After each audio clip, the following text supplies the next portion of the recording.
Student अस्सलाम वालेकुम। उम्मीद है कि आप बिल्कुल ठीक ठाक होंगे। तो आज जो हमारा टॉपिक है, आज जो हमारा लेक्चर है, जिसमें आज हम पढ़ेंगे कि केमिकल इक्वेशन और राइटिंग ऑफ केमिकल इक्वेशन, कि केमिकल इक्वेशन होती क्या है और केमिकल इक्वेशन को हम किस तरीके से लिखते हैं और केमिकल इक्वेशन को हम बैलेंस किस तरीके से करेंगे। तो प्रीवियस लेक्चर में हमने पढ़ा था कि टाइप्स ऑफ केमिकल रिएक्शन के जो रिएक्शंस होते हैं वो कितने टाइप्स के होते हैं, 5 टाइप्स के होते हैं। अगर वो लेक्चर आपने नहीं देखा तो वो आप डिस्क्रिप्शन में जाएं, वहाँ से आपको लिंक मिलेगी, वहाँ से आप देख सकते हैं। ठीक है, पहले यहाँ पे देखेंगे केमिकल रिएक्शन हम किसको कहते हैं कि केमिकल रिएक्शन होता क्या है कि the process leading to a chemical change, ऐसा प्रोसेस जिसमें केमिकल चेंज हो उसको हम क्या कहते हैं कि केमिकल रिएक्शन कह सकते हैं। ठीक है, उसके बाद देखेंगे initial substance change into final substance, मतलब कि इनिशियल सब्सटेंस चेंज हो किसमें, फाइनल सब्सटेंस में, उसको हम क्या कहते हैं कि केमिकल रिएक्शंस कहते हैं। फॉर एग्जांपल यहाँ पे देखें कि अगर हमारे पास यहाँ पे क्या है कि रिएक्टेंट है। ठीक है, रिएक्टेंट कोई भी हमारे पास हो सकता है। ठीक है, और वो चेंज हो किस में चेंज होना चाहिए, प्रोडक्ट में चेंज हो,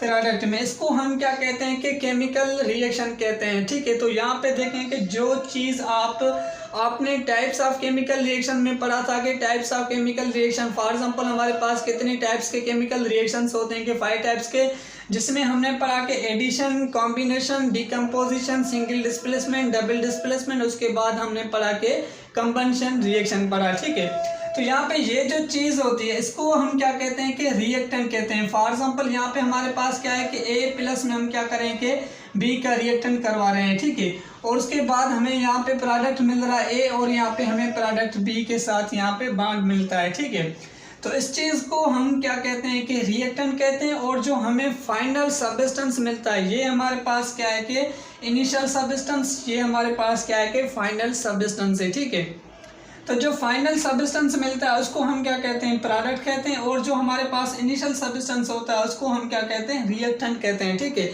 रिएक्टेंट आपस में क्या होते हैं कि केमिकल चेंज होती है, किसमें, रिएक्टेंट में क्या होती है कि केमिकल चेंज होती है और उसके बाद हमें क्या मिलता है कि प्रोडक्ट यहाँ से हमें मिलता है। उसके बाद यहाँ पे देखिए ये जो हमारे पास एरो है, ये एरो किस चीज़ को शो करता है कि जो आप केमिकल रिएक्शन करवा रहे हैं ना उस केमिकल रिएक्शन का डायरेक्शन क्या है, उसको ये एरो शो करता है कि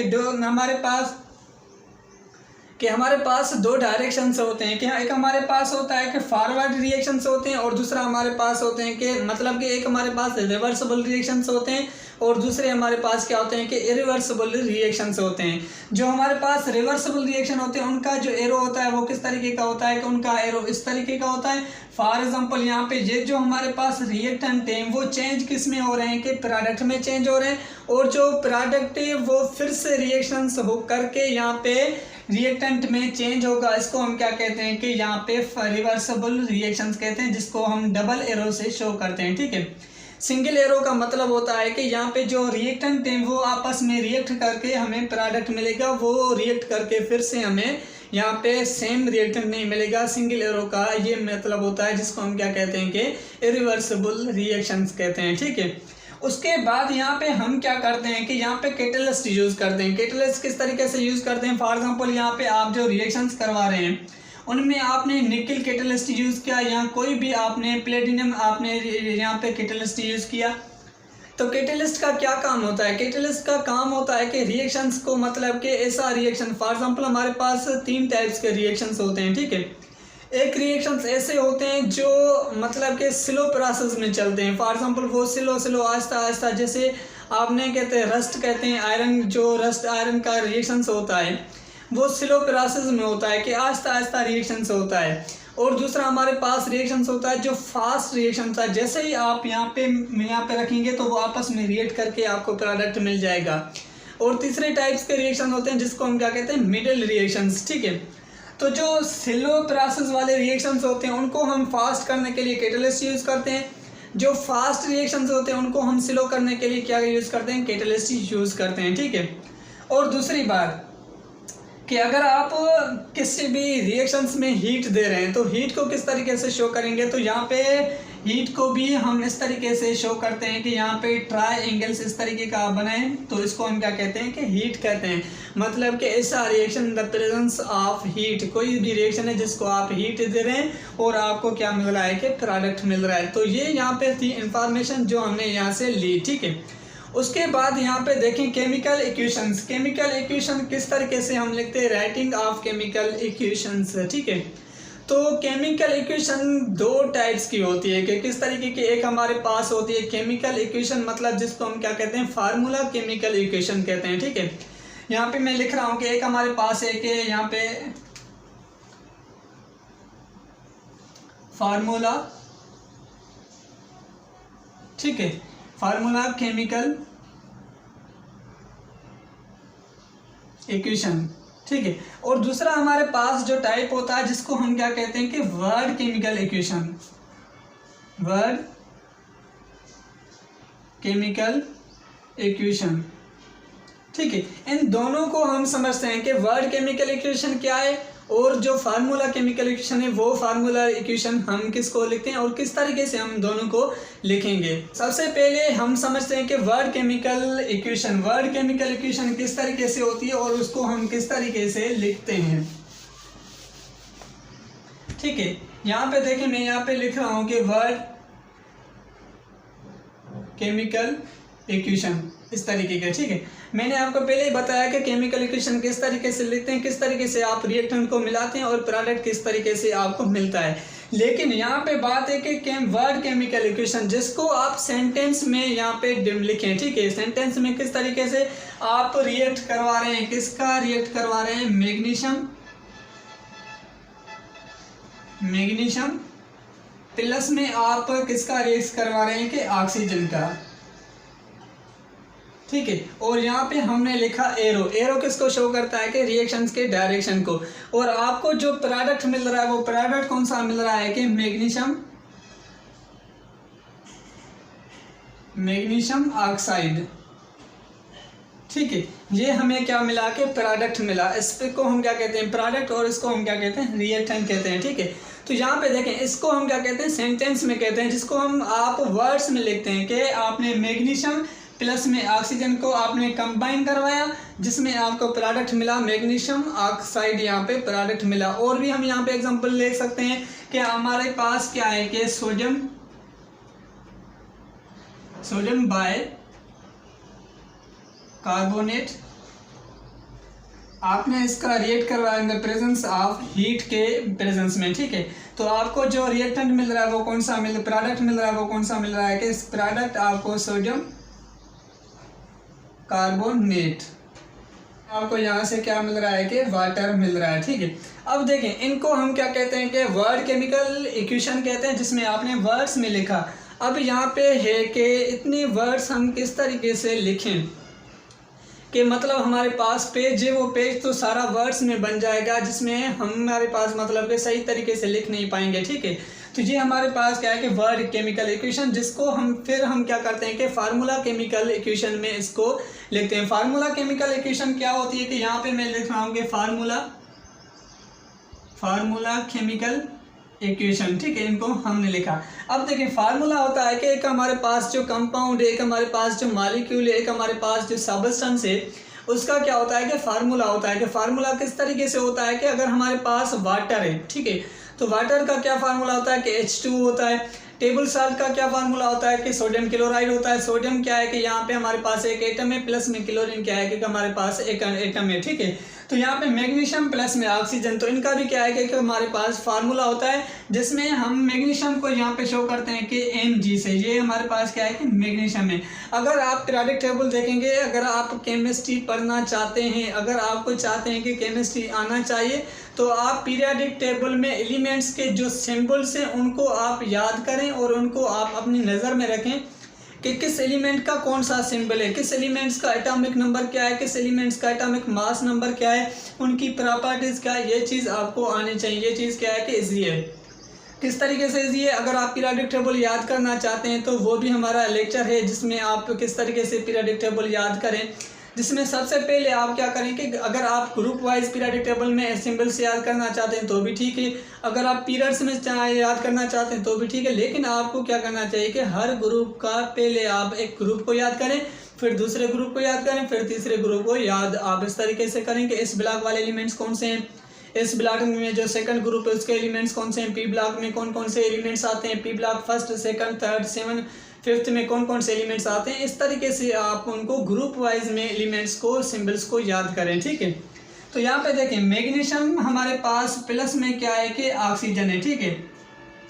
और दूसरी बात कि आप हमेशा जो एलिमेंट्स लिखेंगे ना, अगर आपके पास एलिमेंट्स सॉलिड्स हैं या आपके पास मतलब कि गैसेस में एलिमेंट्स हैं या आपके पास लिक्विड में एलिमेंट्स हैं, ठीक है।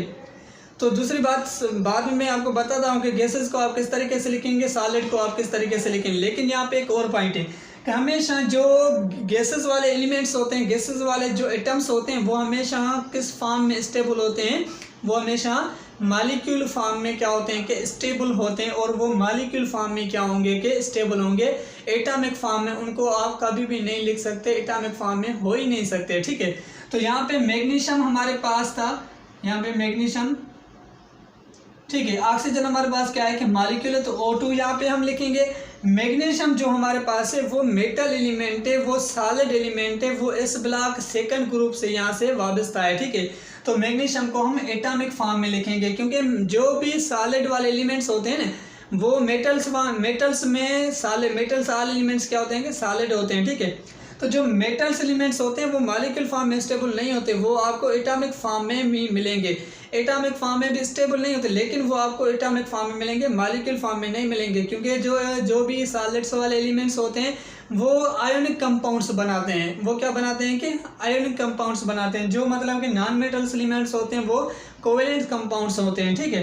तो यहाँ पे हम लिखेंगे, तो हमारे पास एरो लग गया। एरो के बाद हमारे पास जो प्रोडक्ट क्या मिला, मैग्नीशियम ऑक्साइड। तो यहाँ पे हम क्या करेंगे कि मैग्नीशियम MgO, तो अगर हम इसको बैलेंस करें तो यहाँ पे हम 2MgO लिखेंगे। आखिर लास्ट में हम देखेंगे जो केमिकल इक्वेशन को किस तरीके से बैलेंस करते हैं, ठीक है। उसके बाद हमारे पास सोडियम कार्बोनेट है, सोडियम बाइकार्बोनेट। तो यहाँ पे देखेंगे NaHCO3, यहाँ पे आपने हीट लगाई, हीट देने के बाद आपको जो प्रोडक्ट मिला कौन सा मिला गया कि Na2CO3 प्लस में आपको यहाँ से H2O यहाँ से मिला। इसको हम क्या कहते हैं, केमिकल फार्मूला इक्वेशन कहते हैं, ठीक है।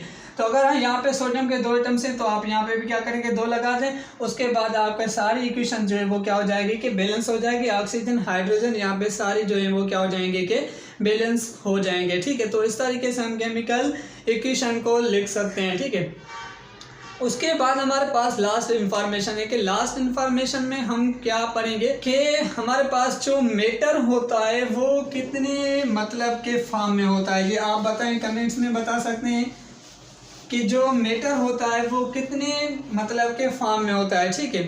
तो यहाँ पे देखें, अगर हमारे पास मेटर है कि 3 टाइप्स का मेटर होता है कि हमारे पास सॉलिड लिक्विड गैस का मेटर होता है। मेटर जो है वो 3 टाइप्स में क्या होता है कि फॉर्म में होता है। इसका फोर्थ भी होता है, लेकिन वो फोर्थ यहाँ पे आप नहीं पढ़ेंगे कि इसका फोर्थ भी होता है, ठीक है। यहाँ पे देखें कि हमारे पास सॉलिड और हमारे पास क्या है कि लिक्विड और हमारे पास क्या है कि गैस, और उसके बाद हमारे पास क्या होता है कि डिसॉल्व लिक्विड, ठीक है। ये हमारे पास 3 टाइप्स के क्या होते हैं कि जो मेटर होता है इसके फॉर्म से होते हैं, ठीक है। इसको आप अगर इक्वेशन में लिखना चाहते हैं तो किस तरीके से लिखेंगे, अगर आपके पास कोई भी एटम है या एलिमेंट है तो वो सॉलिड में तो आप उसके यहाँ पे S लगा देंगे। अगर आपके पास कोई एटम में लिक्विड है तो आप उसको यहाँ पे L लगा देंगे। अगर आपके पास गैस है तो उसको आप आगे यहाँ पे क्या करेंगे कि G लगा देंगे। अगर आपके पास डिसॉल्व लिक्विड है तो उसको आप क्या करेंगे कि यहाँ से AQ का मतलब होता है कि अक्यूस। ऐसा वाटर जो डिसॉल्व हो उसको हम क्या कहते हैं कि अक्यूस वाटर कहते हैं, अक्यूस लिक्विड कहते हैं, ठीक है।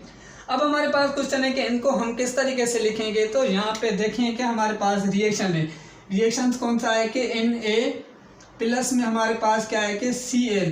तो हमें प्रोडक्ट क्या मिला कि यहाँ पे हमें प्रोडक्ट मिला सोडियम क्लोराइड प्रोडक्ट मिला, ठीक है।